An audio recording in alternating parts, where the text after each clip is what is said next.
This next segment is brought to you with the kind compliments of MedSafe Medical Supplies. It's the Pulse Radio Show. For all your medical supply needs, visit MedSafe Medical Supplies Limited. We offer a wide range of products including wheelchairs, walkers, canes, crutches, blood pressure machines, stethoscopes, and so much more. Conveniently located on Gemmett's Lane, just a 2-minute walk from the Queen Elizabeth Hospital. And for your convenience, we deliver free to the QEH. Open Monday to Saturday, 8:30 a.m. to 5:30 p.m. Call us at 624-7542. MedSafe Medical Supplies Limited, your trusted source for medical essentials.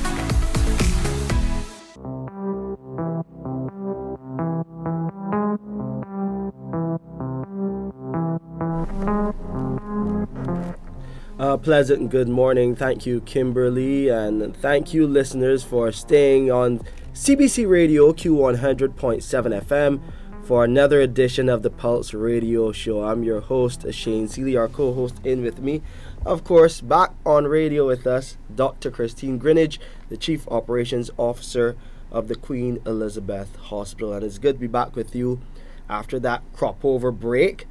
I know everyone was having fun on the road and taking in some of the festivities or just watching the bands as they passed on Grand Kadooment.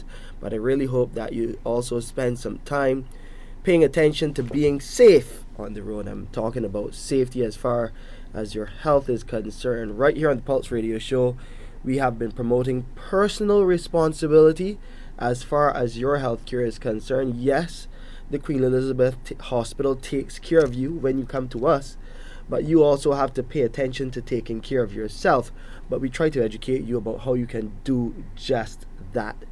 And we did that very recently, and today is a special show, episode 9, and it's all about the nurses. And we got some nurses alongside myself and Dr. Greenidge. Dr. Greenidge, yes, she is a nurse by practice, but she has reached higher echelons and is Dr. Christine Greenidge. But you also have some special nurses in the building in Monique.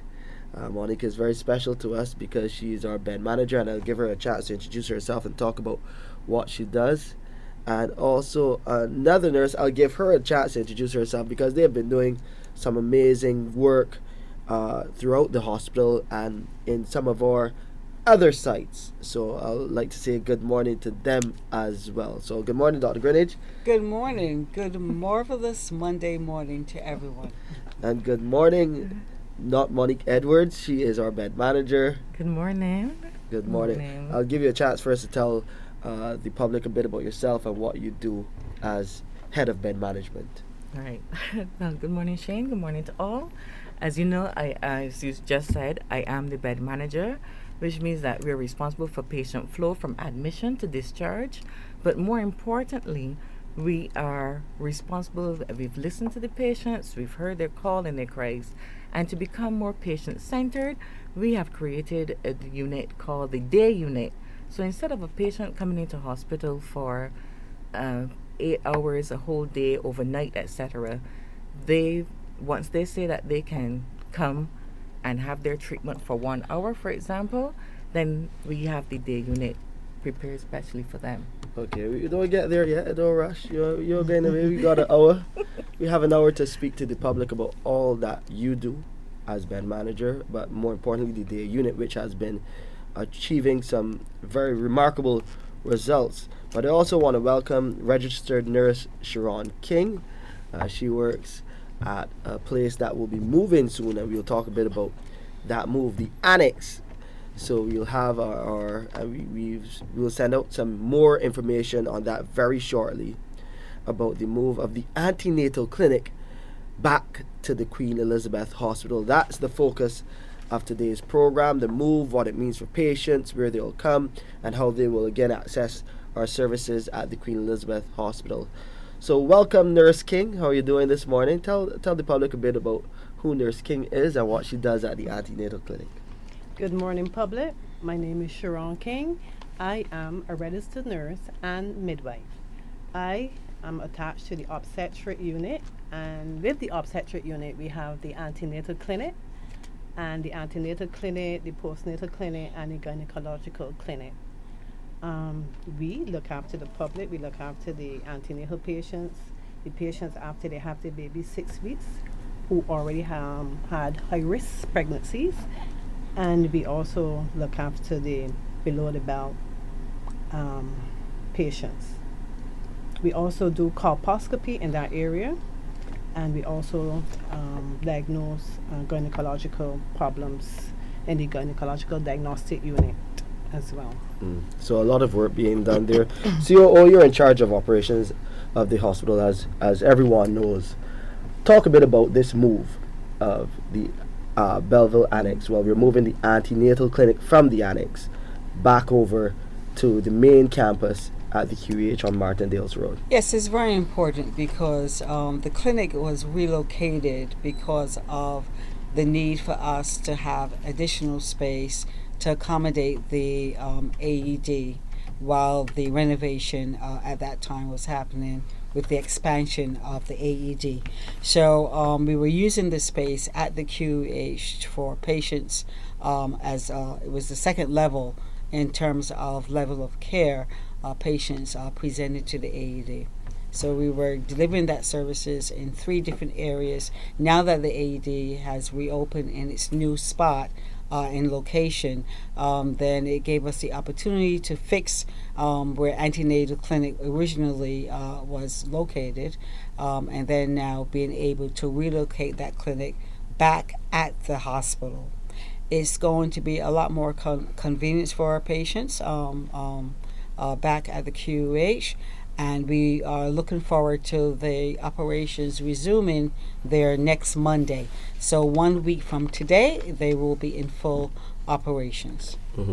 And speaking about notices like that, which you will see in the coming days in notices coming from the communications department at the QEH, so you can look out for that on social media and in traditional media as well.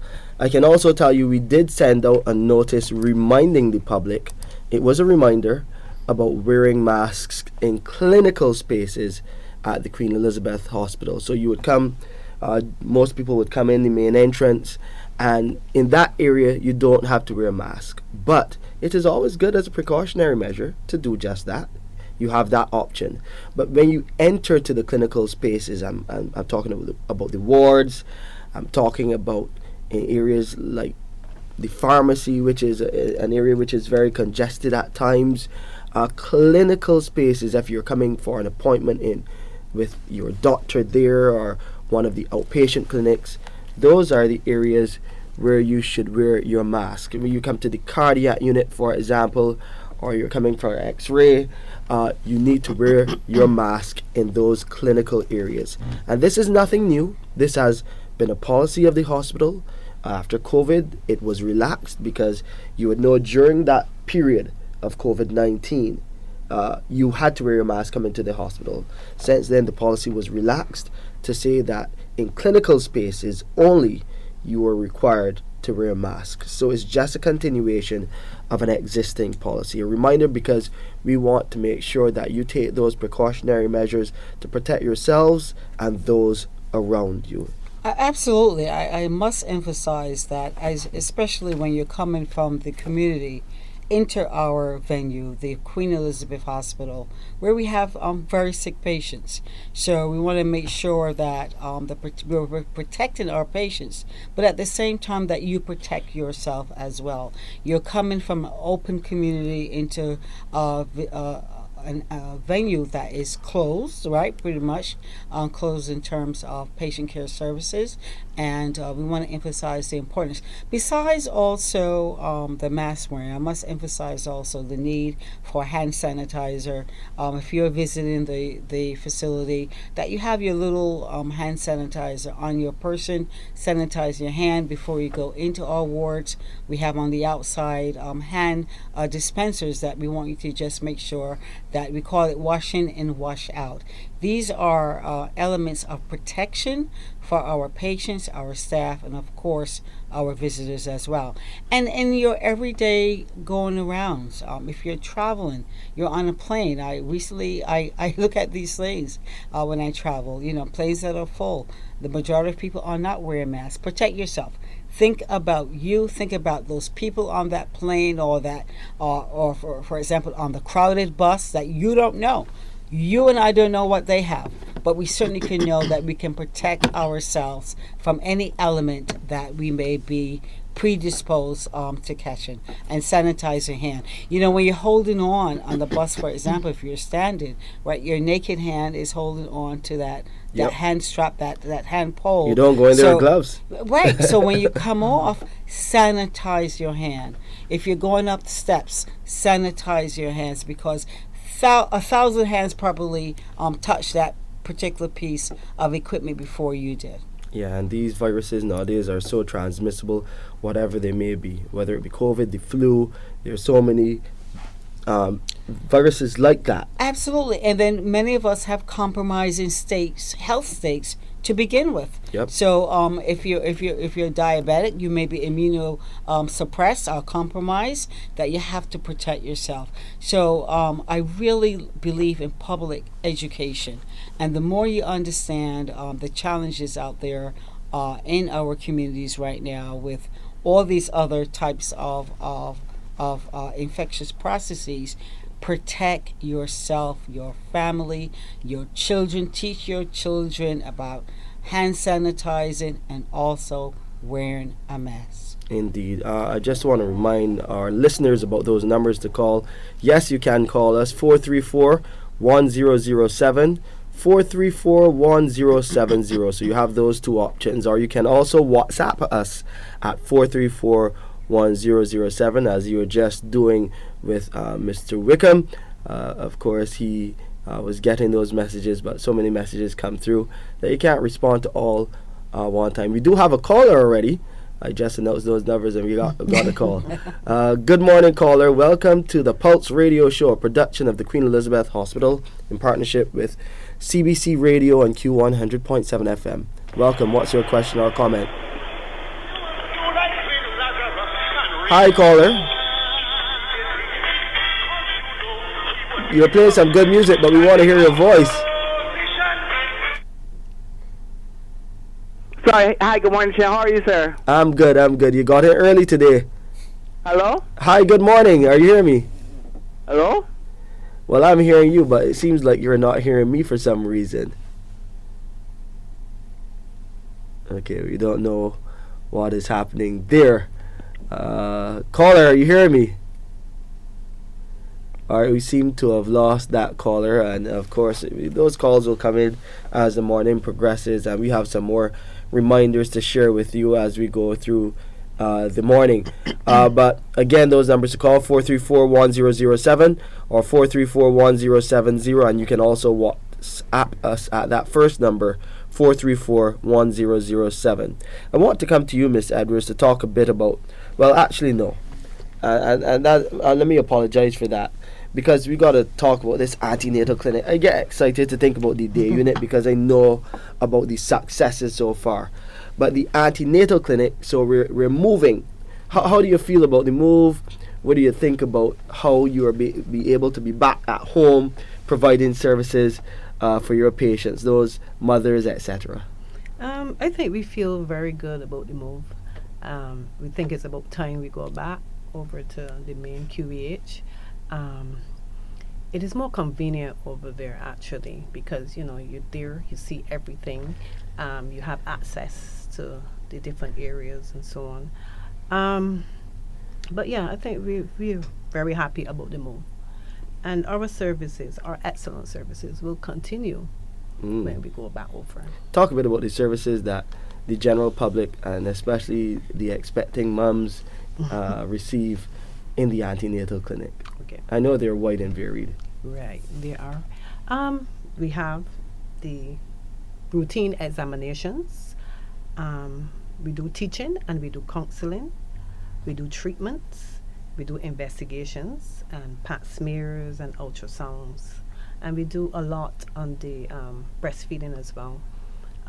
You know that Queen Elizabeth is a baby-friendly hospital, so therefore we keep it up with the breastfeeding, the 10 steps, the groups. We have breastfeeding support groups. We have persons doing online. Consultations. Yes, and we also do Zoom on Wednesdays. My colleague who usually pick that up, Shernal Cooper, and the other midwives as well. So we all come together, all the staff. Actually, all the staff in the clinic is part of this group, from the maid to the operation manager. Everybody is involved with this group. So we do have that on Wednesdays, and we usually post. So we are very happy about that. We also invite patients to come along in the clinic, and we are very happy about that. Okay, let's go back to the phone lines because there's some more things I want to get into as far as the antenatal clinic is concerned and breastfeeding, because we recently had breastfeeding week. Yes, we did. And there's a lot of excitement around that, but unfortunately this year it coincided with Olympics, which is a huge global event which many Barbadians like to take in. Let's go to the phone lines very quickly though to this caller. Good morning, caller. Welcome to the Pulse Radio Show. What's your question or comment? Good morning to Andrea. Good morning?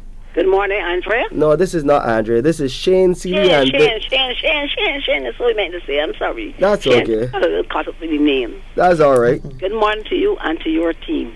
Thank you very much. And to your producer as well.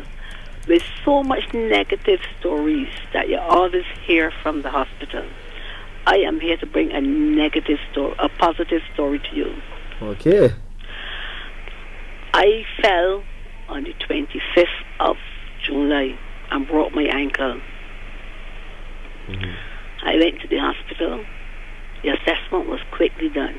I was quickly assessed. Had a long period before I was calling. However, when I was calling, the doctor saw me, took me over to x-rays.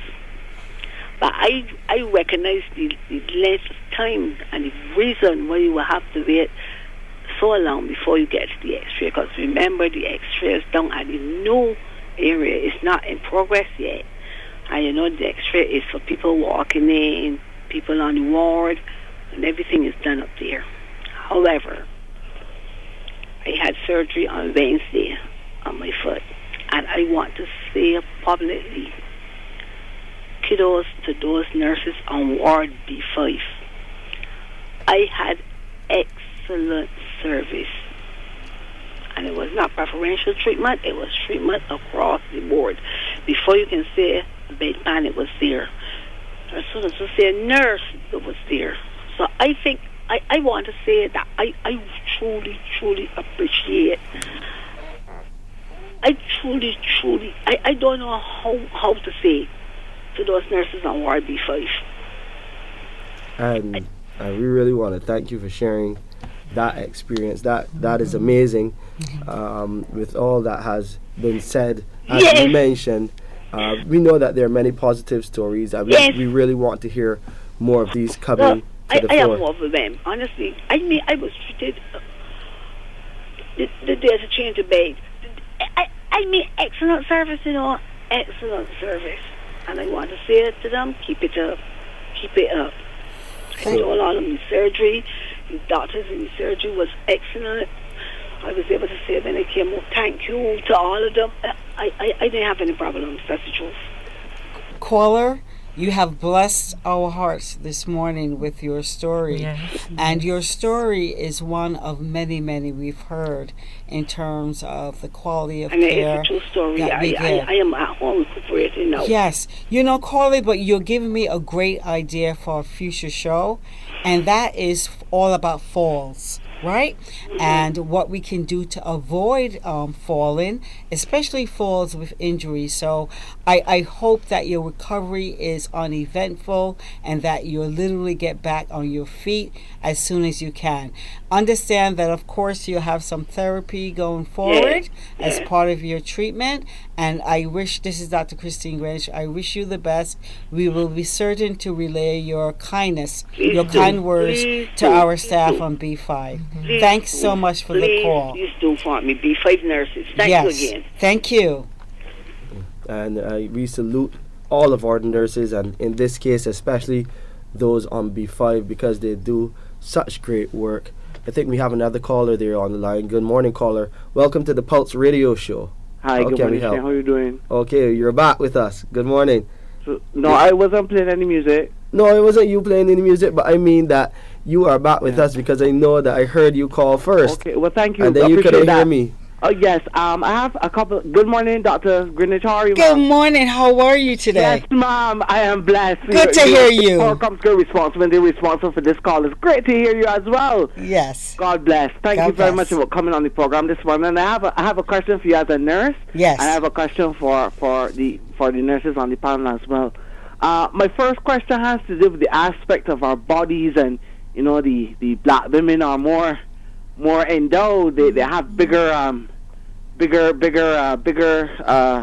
breastfeeding and so on, and bigger assets and everything. I know it can be hard to describe sometimes. Sorry for that, yeah, and sorry for that, and bigger noses as well with the mask. I would say we are more blessed. Right, We're blessed with features that help us to operate on a daily basis. Yes, and I believe that we can use our nose guards, especially having bigger noses than the other races, because our noses are wider, and I believe that in terms of breastfeeding, that we can use the aspect of the ergonomic chairs and so on, that we're, as you mentioned, Shane, we're more blessed.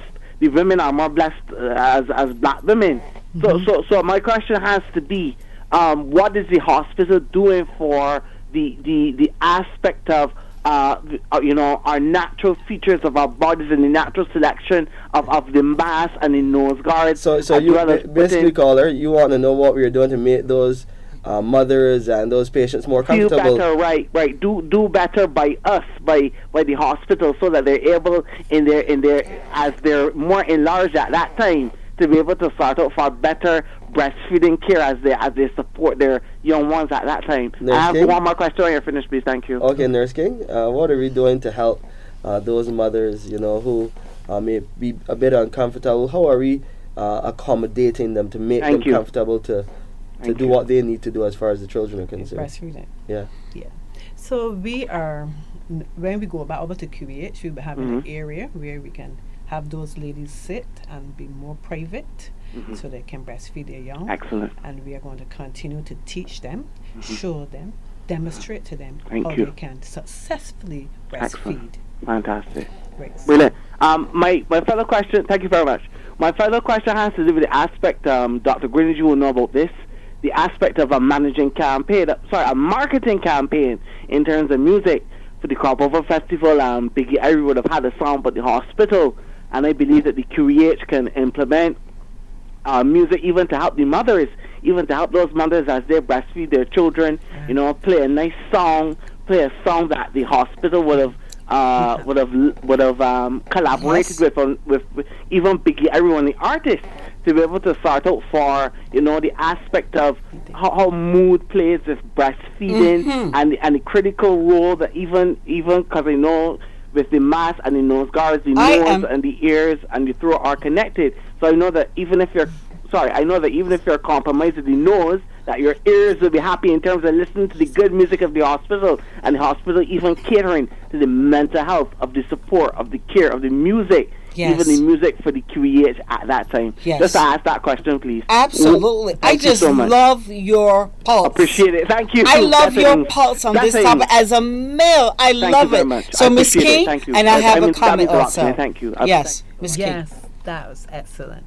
Yes, we did do jingles and some little songs during the breastfeeding week. Not this year, but the last breastfeeding week that we celebrated. So we actually had a competition where staff was able to bring forth their jingles, and praises was given out, and patients love it, and nurses perform in that jingle as well. So yes, we do include music. We do tell our patients that music is good, and how to relax, and how to play music, and how to watch a little movie so that the breast milk will flow, not concentrating on the breastfeeding, but listen to your music, have the fan out there, enjoy your surrounding, enjoy your baby, and your milk will flow. Yes. I want to add, I think this caller made a good point, and the bigger picture here of his thought has to do with the whole idea of healing, the healing process and imagery, right? And also how music and other things are conducive to us to heal. And Ms. King just articulated how they've used music therapy as part of the breastfeeding. But I also want to add one thing, and he challenged us as to how we can get, I think, the public more involved. So the challenge out there is to accommodate women, nursing women who are invested in breastfeeding their children when they return to work, to provide that space where they can effectively, how do you say it, Ms. King? Express their milk in the work environment. This is a bigger challenge, and this is something we need to talk about.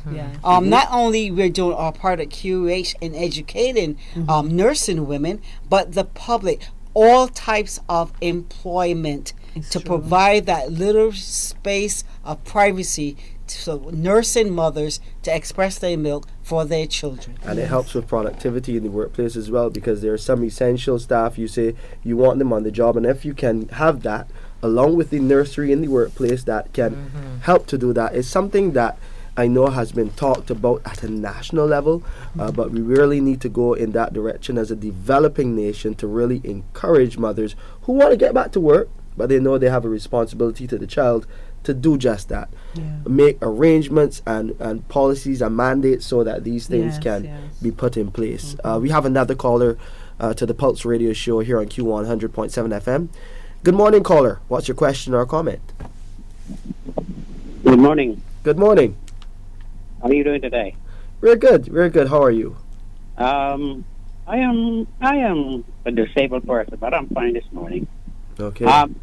I have a problem. The problem is I've been to the hospital a year ago, and I'm joined with the lady that was commenting about the treatment and so on. I do agree with her. I had no problem with the treatment. The doctors were nice. They explained what was wrong with me, and so. But now, one thing I'm glad about the delivery of the medication. I think that's an excellent idea, and it's working. But I have a problem with my medication now. I think my time is up next week. I should get another order in or something like that.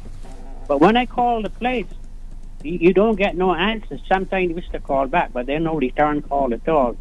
Then I went directly to the hospital on their line, which will put you there. They put me in the same the dispensary that time. I had a response the first time. I called back the other, and nobody at all. The phone was ringing for like 5 minutes. Nobody answered it.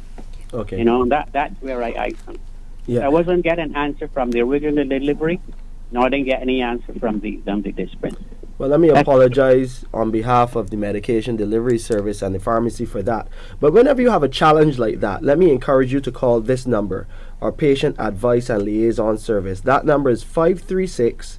Sir, I got a call back. I don't have none to write it. No problem. I can repeat it for you again, and I will repeat it as we go through the show, as I normally do. All right, I will. But it's very easy to remember. Unless you can give it to the operator there when I call, she can give it. I will, of course. Do that, that'd be best, because I will call at my independent time right now. No problem. 536-4800.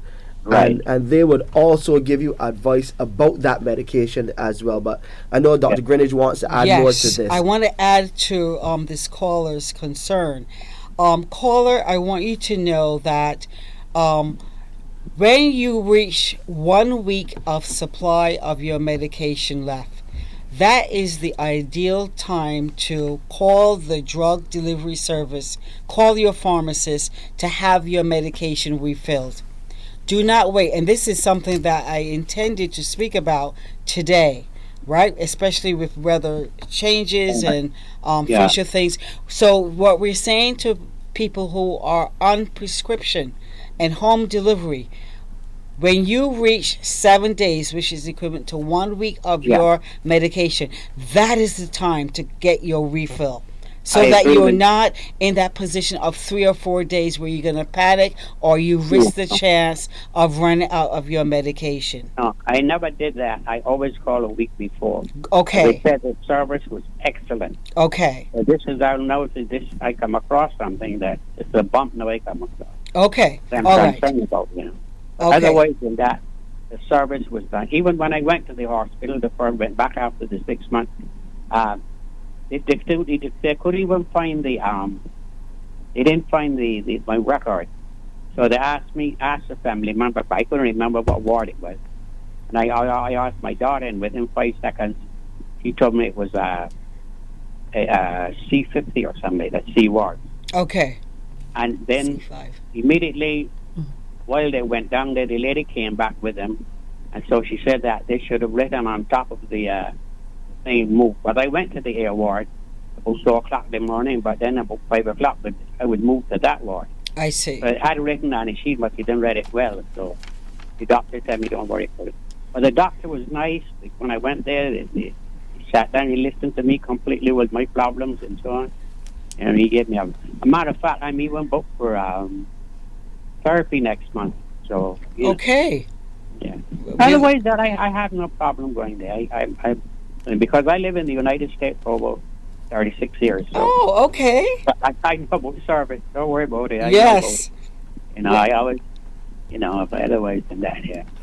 I also lived. I have a family member thinks she know you very well. Anyhow, I'm not going into that. Okay. Okay.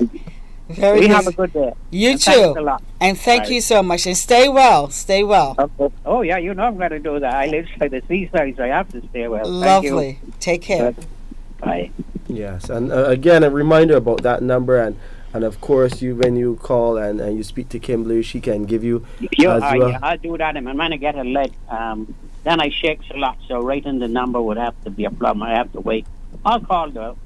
Let my wife, she shakes it, but she writes better than me now. Yeah. No problem. Thanks again for your contribution. And I tell you, this is when you were added to that hospital. I do appreciate it. There's a lot of changes that when with. I compliment you what you're doing. There's nothing wrong with that. Beautiful job. Thank you. It's a team effort, and I know the team is committed to task. We know we hear the other stories from time to time. You're holding two hands because I see on the water program too. I said, oh my gosh, that guy is holding two hands. I try to keep busy. Out of trouble. You know how it is. You have a good day, sir. Thank you. Thank you very much. Really appreciate your call this morning. You're listening to the Pulse Radio Show on Q100.7 FM. We'll be back in a moment.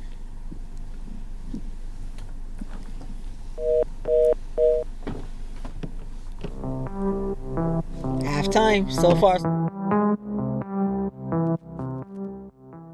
For all your medical supply needs, visit MedSafe Medical Supplies Limited. We offer a wide range of products including wheelchairs, walkers, canes, crutches, blood pressure machines, stethoscopes, and so much more. Conveniently located on Gemmetts Lane, just a 2-minute walk from the Queen Elizabeth Hospital. And for your convenience, we deliver free to the QEH. Open Monday to Saturday, 8:30 a.m. to 5:30 p.m. Call us at 624-7542. MedSafe Medical Supplies Limited, your trusted source for medical essentials.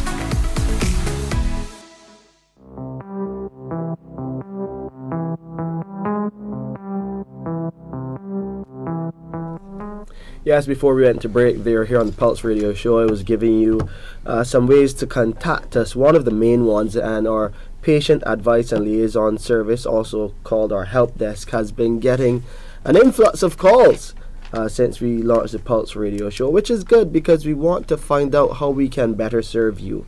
So that number to call, 536-4800. You will speak to one of our medical team, and they'll give you advice on a wide range of things, and we've been getting calls outside of that realm as well. We welcome all calls because it helps us to enhance and improve our services. That's our overall aim and objective as the Queen Elizabeth Hospital. I'm here with Dr. Christine Greenidge, our Chief Operations Officer, Monique Edwards, our bed manager, and Nurse King. She is one of our nurses in the Antenatal Clinic, working as she helps to move across back to the hospital. Is still at the annex for now, but next Monday is the date, so put that down on your calendar. You will see some other correspondence coming out to alert you about the move, but from next Monday, August 19th, the Antenatal Clinic will be back at the Queen Elizabeth Hospital. COO, you can tell them where it's located. at the hospital? I think Miss Key would do a much better job. I want to emphasize that Nurse Key is also a midwife, very important. Her skill set is that she's a midwife, and to let the public know that our midwives deliver 90% of the babies in our beautiful Barbados. 90+%. So they're doing an outstanding job. Nurse King, just navigate a little bit. Okay. So when you leave the security, you make a right turn. This is main entrance. Yes. The security at the main entrance. You make a right turn, past public bathrooms, go up a ramp, and then you make another right turn, and you will see the sign hanging from the roof, our Antenatal Clinic, gynecological, colposcopy, and gynecological diagnostic unit as well. Very easy. Yes, not hard to find. So you make the first right, then another right. You're not turning into the variety store or the first bathrooms. You come to the end, just in the area where outpatients is, where you see the seating, and you make another right. And you'll find our antenatal clinic back at the hospital from the 19th. Again, I just want you to take a note of that date, from August the 19th. So for the next few days, they'll be still over at the Belleville Annex, but then from the 19th, we're back at main facility. So let's come to another part of the hospital that has been doing good work. That doesn't mean that we're finished with the antenatal clinic at all, because they're doing some awesome work there. But the day unit now, you may not know much about the day unit. It's one of the unsung heroes of the hospital, because they help the work we do in terms of navigating and managing what you do in bed management too. Exactly. So we have the head of the bed management unit here, Monique Edwards, to speak on behalf of the day unit and the team there. Talk about the day unit. What is its purpose? What is its function? Right. Well, as the name indicates, it's a day unit, so we don't have any overnight patients, and basically it's run by nursing staff. One nurse, she's an ICU trained nurse, and we see all types of patients that need blood transfusions, IV antibiotics, blood products, if they need any chemotherapy, biopsies, colonoscopies, etc. They're usually seen or recovered at the day unit. This day unit was really an initiative from the bed management unit in collaboration with patients who've been saying, I don't need to stay in hospital for 8 hours. We're saying that we want to become more patient-centered. So the patients have a discussion with the doctors, and they say, look, I don't need a bed to overnight. If this treatment can last 4 hours, I'm willing to come, get my treatment, and go back to work. And that has been a hit with the public from the time we started on the 31st of May in 2021. Wow. We started with 40 patients for that month, and now we've grown to 367 patients. So we're almost outgrowing our capacity. And the patients, the feedback from them, they love it. It is ease for them, because we operate between the hours of 8 a.m. and 6 p.m. And if we have to come on weekends, the patients, we facilitate them on weekends. They come, they get their treatment, they go back to work. Nobody knows that they had the treatment, and they can continue their care. So it's more based around the patient, and they're having that discussion with their doctors to come and get their treatment and go back to work. How happy are you with how the operations of the day unit have gone so far, COO? I think if you heard the stats that Monique just shared, in 3 short years, from a volume of 40 monthly to over 350 a month. So that is remarkable efficiency and growth. But think of the patient end of it, right? Our goal is to satisfy our patients and their families, and to have a unit that's available. If you are on chemo, for example, or you just need a procedure done, that you come in discreetly, you get your service, you recover, and you go home. In the past, prior to 3 years ago, that might have meant that you have to stay overnight in a hospital, utilizing an acute care bed that we can't really put someone in, and also, just adding to the anxiety of having been to be hospitalized. Right. So day units are extremely popular. They're efficient, and they are. I think patients really, really welcome that service. Yeah. Remember those numbers to call: 434-1007 or 434-1070. The WhatsApp 434-1007. And Nurse King, I want to come back to you about the Antenatal Clinic and about Breastfeeding Week. Yeah. Breastfeeding Week is always a hit. I remember last year when we had some of our team on Morning Barbados. Yeah. So many people called with feedback. They never knew. There was one particular stat on breast milk that was startling to them. I don't know if you remember what it is. You know, my memory is not as good as y'all's. So there was one particular stat on breast milk that was pretty amazing, and I got to salute SNO Scott. She's gone over to do some work in Canada. So, and this is the type of experience that we bring back to Barbados, that we have at the hospital, where we get that international expertise and training, so that our nurses could deliver that type of care. But talk a bit about Breastfeeding Week after this caller. Let's go to the phone lines very quickly. Good morning, caller. Welcome to the Pulse Radio Show. What's your question? Good morning to you and to all. Good morning. And to your who are with you at the moment? Good morning. Good morning. Thank you. Good morning. Yeah. Good morning to Nurse King also. Good morning to you, Marcella. Sharon King. Yes, please. Is this the same King that used to work on the oil clinic? Yes, please. On the oil, you make it sport. Yes. God bless you. Thank you. Let me tell you something about that clinic. At the ward of itself, I spent 5 weeks in hospital in C3, and that was the best I've ever spent in a hotel you was here. That is really a hotel treatment, I'm telling you. For 5 weeks, I didn't want to go home. They treated me so well. It was Nurse King, Nurse Prescott, Nurse Bourne, and his sister was a Bourne also. I had Nurse Newton, Nurse Louis. I think she used to work mostly at night.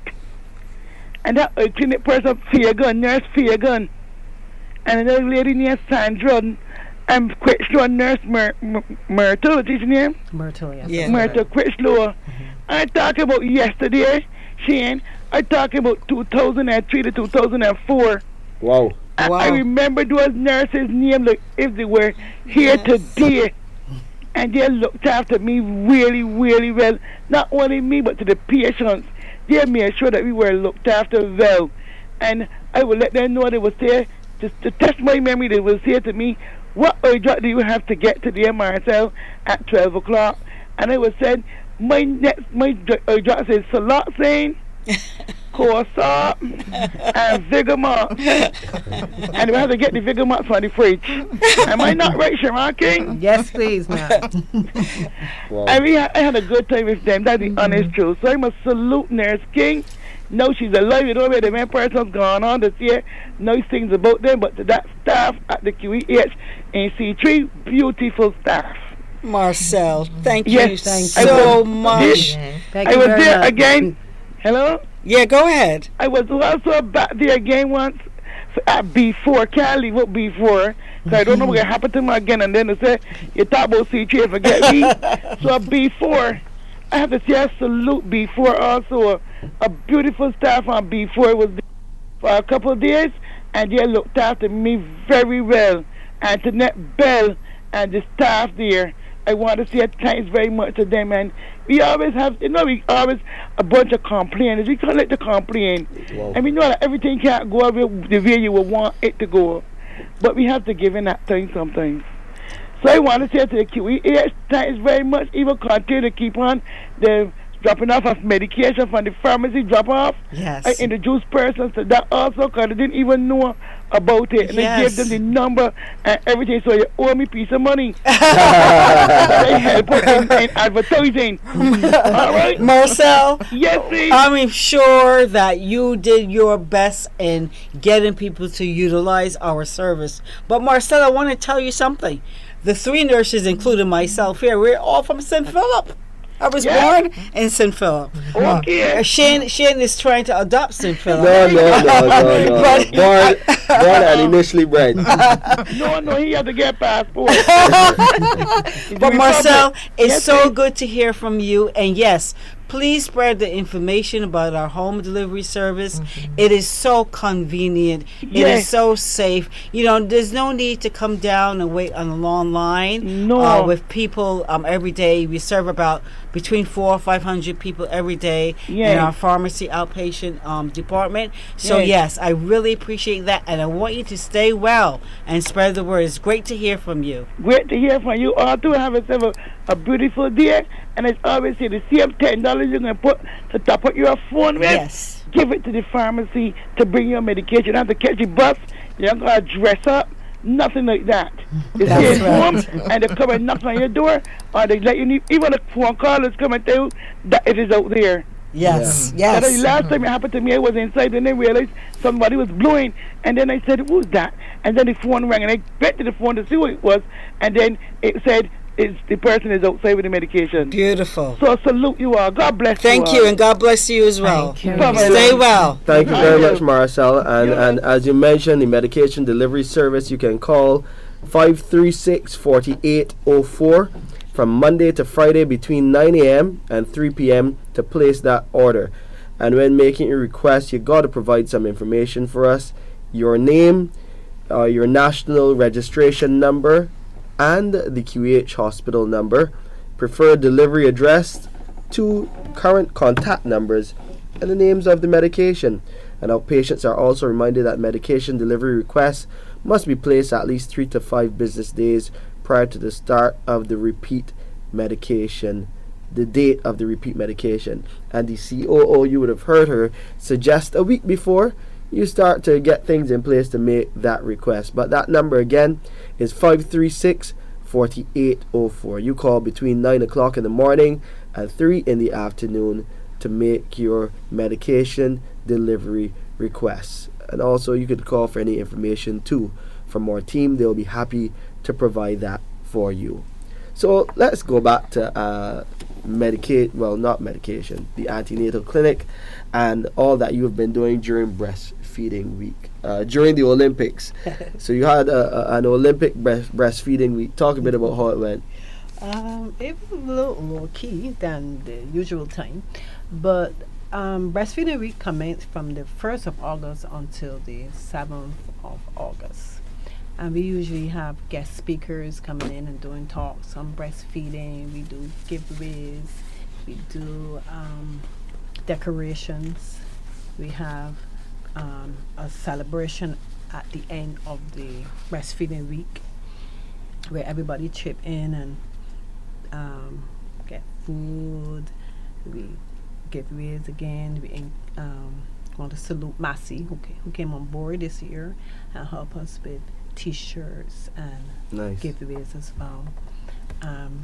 Our operation manager Laura Hoyt, she came on board. Laura Hoyt came on board and she helped us with the ending part of the breastfeeding week, the little celebration. And during the 3 days that we had for breastfeeding week, which would have been Friday, because it was interrupted with bank holidays too. Exactly. So we were still able to pull off the decorations, the lectures, the giveaways, and the talks, and so on. And we also, during that time, we had to highlight that ladies that having problems with their breastfeeding after baby can come back to us at postnatal clinic, where we can assist them with their problems of breastfeeding or breast problems, even to assist with the breast pumps if need be. Yeah, I was going to ask you how some of those problems could originate, and how do you as the breastfeeding advocates help the mothers to understand what they need to do to address those issues? Right, so it depends person to person. It depends on what the problem is. If the person is having problems, for example, latching on, we reinforce the latching on. If they're having, persons might find a lump or whatnot in the breast, we would assess, and then we would, if we need doctor's intervention, then we would alert them and let them know the patient having such and such.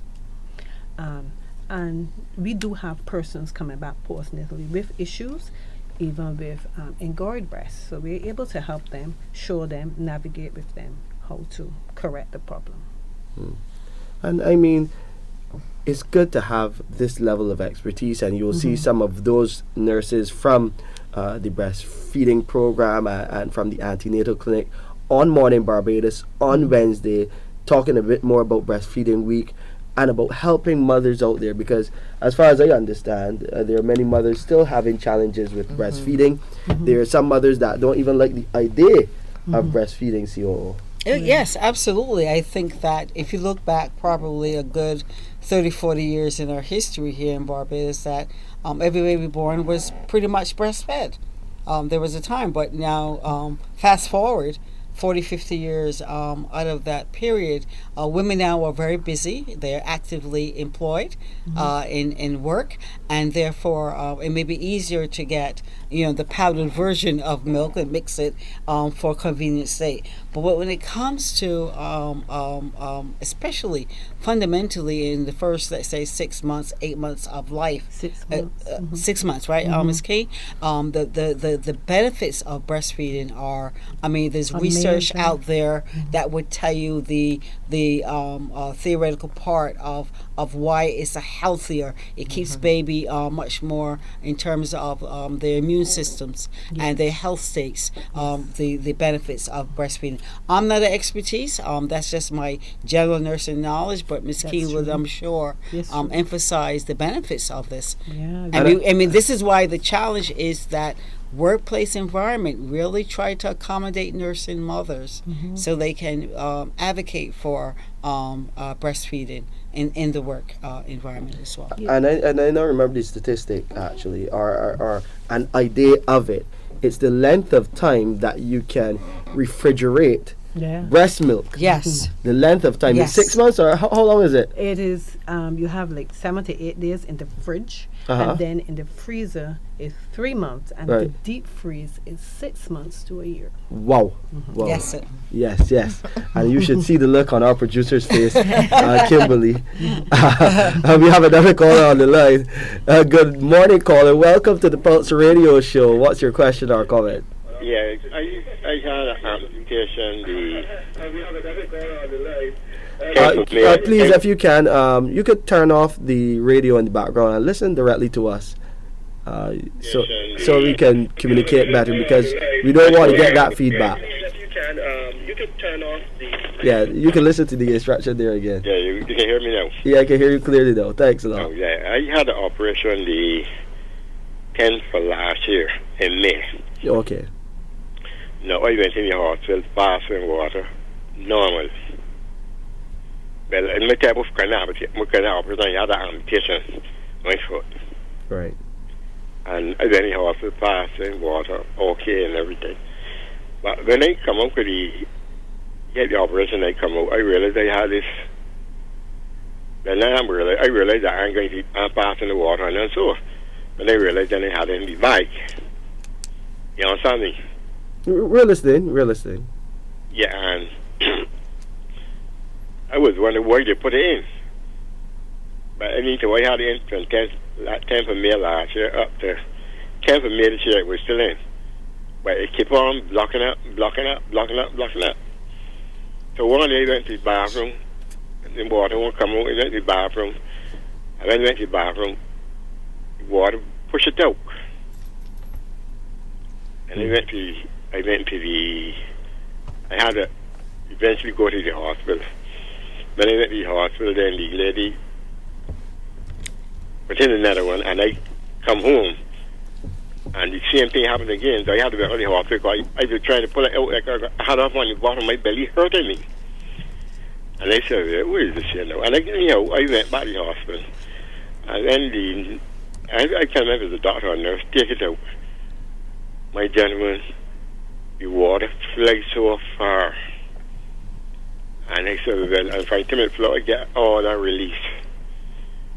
Another time now, I happened to went to the clinic. I asked the doctor at the clinic, when this thing can take what they say for me. One doctor tell me I got to take it for life. I said, well, doctor tell me so. Anyhow, this time I need put it in, I come home. And man, about 2 weeks started block up again. And I went to the hospital. And I take it out and keep me there for a couple of days. And they was trying to find out what is that causing to block it like this. But since it come up now, I pass the water, okay. But when the doctors tell me that, they would still like to know what it is that something that's come through the system. Right? Okay. So that is the position. But otherwise, I pass the water, okay. Only thing I pass the water, when I don't pass water, I get a burning at the top of my penis. That's the only thing I get in now. Yeah. Some graphic information there, caller. Yeah. I think Dr. Greenidge wants to make a comment in response to your situation. Sure. I am not a medical doctor, but just from your description, sir, a couple of things that I will recommend, and that is you see a urologist. Number one, the urologist is the ideal practitioner that will deal with any type of urinary and or bladder issues. See a urologist. I think you're describing something we call a catheter that may be inserted into the penis to help relieve the fullness of I don't have nothing now. Oh, you don't, right. But previously you described a catheter. Right now you're doing well in terms of passing the urine, but to ensure that stays without any problems, I really will highly recommend that you go and see a urologist. No, do they at the clinic or the hospital? I'm sorry? Do they attend at the hospital or the clinic? We have urology clinic. I'll give the main number, please. Shane, yes, so 536. Yeah, you call this number 536 4800 4800. Yes, our patient advice and liaison service. They'll be able to better guide you so that you can get the necessary urology. Yes. All right, listen, then one more question. People talk a lot of things about the hospital, but let me tell you something. I went to the hospital and I get good attention. I complain to nobody. I wait and I get my attention. And I'm very thankful to the nurse and the doctors. Ever tell you? It was very nice, and I complain to nobody, but a lot of people like called and said this thing, that thing. But at the hospital, and they were dead. And a lot of people, they were dead. The hospital is the ideal place for people, and they got to learn to wait. If they go to another doctor, they got to wait to attend to them. Yeah, it's a facility there to help all Barbadians, and I know sometimes people do complain about waits, and we're trying to address that in other ways too, and you'll be hearing more about that on future programs. But I can tell you, we do appreciate your call, your comment. COO? I just want to make sure, sir, that do you have a pen or a pencil handy? You want urology, UROLOGY, urology services, okay? Okay, I think we all. Yeah, I think the caller is gone. We're out of time already. Again, Nurse King, I know you got some more information to share. We'll be sharing that on CBC TV8 on Wednesday morning. So you can look out for that on Morning Barbados. Of course, thank you, our bed manager, Monique Edwards, COO. Always a pleasure to share the chair with you. And I'm Shane Seeley, Communication Specialist with the QEH, signing off for another edition of the Pulse Radio Show. We'll see you next Monday with another interesting topic for you.